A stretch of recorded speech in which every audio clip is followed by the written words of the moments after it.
नमस्कार, आप देख रहे हैं जम्मू क्रॉनिकल। मैं हूं रमन सैनी। जम्मू कश्मीर के अंदर सरकारी कर्मचारियों की तरफ से आए दिन इस तरह की शिकायतें आती रहती हैं कि उनकी तरफ से पब्लिक के काम करवाए जाने के लिए करप्शन धड़ल्ले से होता है। और अब इसी करप्शन पर रोकथाम लगाने के लिए सरकार की तरफ से एक कोशिश जो है वो शुरू की गई है। और इस कोशिश के तहत जो Jammu Kashmir public man and private servant declaration of assets and other provision act 1983 जो है उसमें अमेंडमेंट किया गया है। और इस अमेंडमेंट में हम आपको बता दें कि आखिरकार सरकारी कर्मचारियों को करना क्या होगा। अगर आप एक सरकारी कर्मचारी हैं तो आपको अपना रिटर्न जो है वो फाइल करनी है और उसमें आपको क्या क्या कुछ ब्यौरा देना पड़ेगा। आपको सिर्फ आपके नाम पर ही पाई जाने वाली संपत्ति का ब्यौरा नहीं बल्कि आपके पूरे परिवार के नाम पर जो संपत्ति होगी उसके बारे में जानकारी देनी होगी। इसके लिए बाकायदा सरकार ने एक नियमावली जो है वो स्थापित कर दी है और रूल्स जो हैं वो बनाए गए हैं। ये रूल क्या कहता है? ये रूल कहता है कि every public servant shall submit annual return through online mode.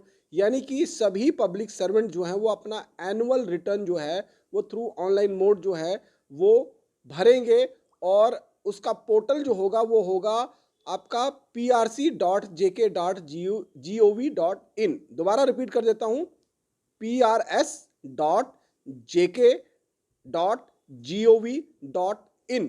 इस साइट पर जाकर आपको अपना एनुअल रिटर्न फाइल करना है अगले कैलेंडर साल के लिए, और वो भी 31 जनवरी से पहले पहले, यानी कि 1 जनवरी से लेकर 31 जनवरी के पहले पहले आपको अगले साल के लिए ये अगले जो फाइनेंशियल ईयर होगा उसके लिए आपको ये रिटर्न फाइल करनी है। In respect of all these the asset possessed by him और हिज फैमिली। यानी कि जो पब्लिक सर्वेंट है उसके नाम पर जो भी संपत्ति उसके पास है, जिस तरह की भी संपत्ति उसके पास है, चाहे वो चल संपत्ति हो, चाहे अचल संपत्ति हो, चाहे गाड़ी हो, चाहे ज्वेलरी हो, चाहे बैंक बैलेंस हो, चाहे शेयर्स हो, और केवल उसके नाम पर नहीं, उसके परिवार के किसी भी व्यक्ति के नाम पर जो संपत्ति होगी वो संपत्ति का ब्यौरा आपको इस अपने एनुअल जो रिटर्न फाइल होगी उसमें आपको देना होगा।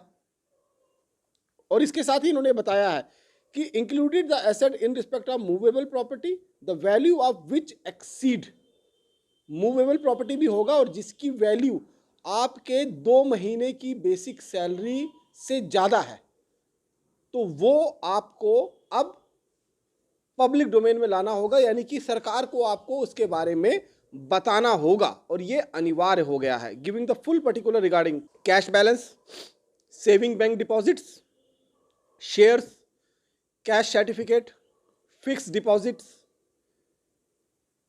debentures, security bonds, jewelry or ornaments, and household item, even electric and electronic item।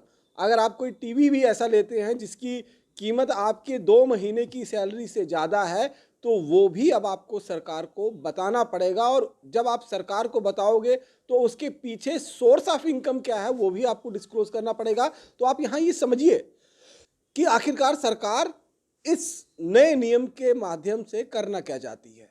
सरकार दरअसल जो करप्शन के आरोप लगातार, चाहे वो विरोधी पार्टियां हों चाहे जनता हो, वो हर महकमे के कर्मचारियों पर लगाती हैं, चाहे वो पुलिस के साथ हो, चाहे वो फाइनेंस डिपार्टमेंट में हो, चाहे वो एग्रीकल्चर डिपार्टमेंट में हो, किसी भी सरकारी महकमे में हो। एक चलन बन गया है कि जब तक टेबल के नीचे से पैसा नहीं आएगा तब तक फाइल आगे नहीं बढ़ेगी।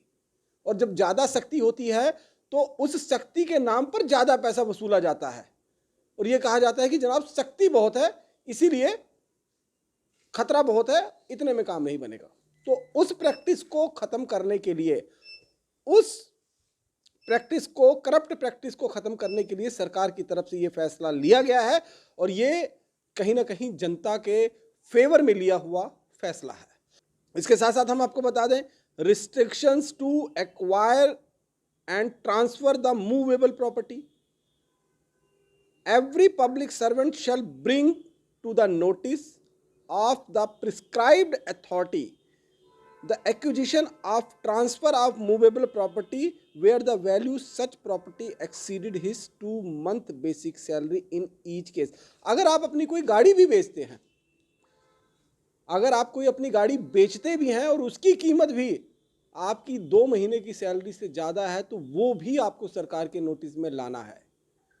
ये नए नियम जो हैं वो बना दिए गए हैं। बाकायदा Jammu Kashmir public man and public servant declaration of asset and other provision act 1983 में ये अमेंडमेंट किया गया है। और इसके साथ मैं आपको एक बार फिर बता देना चाहता हूं कि इसके पीछे मकसद जो है वो साफ गोई है कि सरकार की छवि, कर्मचारियों की छवि बेदाग हो। आपने देखा होगा कि अभी हाल ही में कानपुर, उत्तर प्रदेश के कानपुर में एक कर्मचारी के घर में लाखों करोड़ रुपए कैश जो है वो बरामद होता है। हो सकता है वो किसी का पैसा हो जो उसने अपने घर पे रखा हो, लेकिन जब छापा पड़ा तो उसके घर से वो लाखों करोड़ रुपए जो हैं वो बरामद हुए हैं। जम्मू कश्मीर में भी इस तरह के बहुत सारे आरोप लगते रहे हैं। वो सिर्फ आरोप नहीं है, उनमें कई तरह की सच्चाइयाँ भी होती हैं। कई ऐसे करप्ट ऑफिसर हैं जो बिना पैसा लिए काम नहीं करते हैं और एक मछली पूरे तालाब को गंदा कर देती है।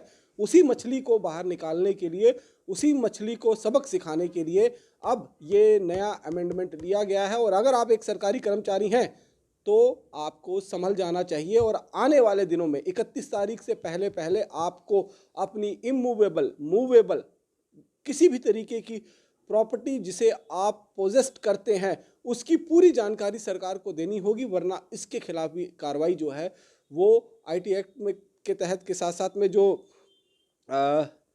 Public servant declaration asset and other provision act जो बनाया गया है उसमें जो कुछ प्रावधान है सजा के वो भी आपको हो सकते हैं।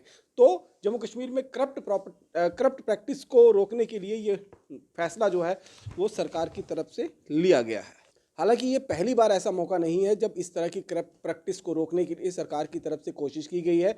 इससे पहले भी कई कोशिशें जो हैं इसी दिशा में की जा चुकी हैं, लेकिन अभी तक उस लेवल का जो सफलता मिलनी चाहिए थी वो मिल नहीं पाई है। और उम्मीद ये है कि इस फैसले के बाद निश्चित रूप में गवर्नमेंट एम्प्लॉयज़ के जो करप्ट प्रैक्टिसेस हैं उस पर कुछ एक रोकथाम, कुछ एक ब्रेक जरूर लगेगा और आम जनता के कामों को जो बिना पैसे के हो नहीं सकते थे उन पर भी असर पड़ेगा। वो काम जो है वो बिना पैसे के, बिना करप्शन के होना शुरू होंगे और यही मकसद जो है इस समय की मौजूदा सरकार के जम्मू कश्मीर में है। बाकी ज्ञान खबरों के लिए बने रहें जम्मू क्रॉनिकल के साथ।